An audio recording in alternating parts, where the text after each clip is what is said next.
Hi అండి అందరికీ. పీసీఓడీతో బాధపడుతున్న వాళ్ళకైనా సరే, ప్రెగ్నెన్సీ కోసం ప్లాన్ చేసే వాళ్ళకి, అలాగే ఇంకా బలహీనంగా ఉన్న వాళ్ళకైనా సరే, ఎవరికైనా సరే ఈ రెసిపీ ట్రై చేసి రోజు మన డైలీ రొటీన్‌లో 2 టేబుల్ స్పూన్ పాలలో కలుపుకొని తాగితే మంచి రిజల్ట్ ఉంటుంది. అలాగే ఈ పౌడర్‌ని బయట కొనకుండా ఇంట్లోనే హైజీన్‌గా ఎలా ప్రిపేర్ చేసుకోవాలో ఈ వీడియోలో చూసేద్దాం.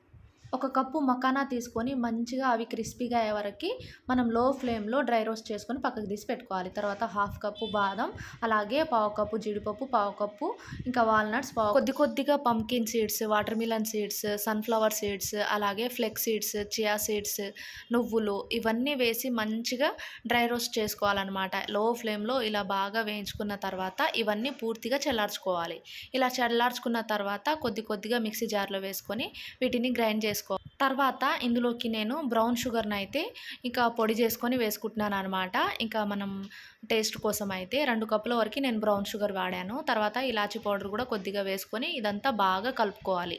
ఇలా కలుపుకొని మనం స్టోర్ చేసుకుంటే ఇవి ఒక నెల రోజులైతే ఉంటుందన్నమాట. బయట కొనకుండా ఇలా హైజీన్‌గా ఇంట్లోనే ప్రిపేర్ చేసుకొని తీసుకుంటే చాలా బాగుంటుంది. పైగా దీనివల్ల చాలా మంచి రిజల్ట్ ఉంటుంది. వీడియో నచ్చితే లైక్ చేయండి.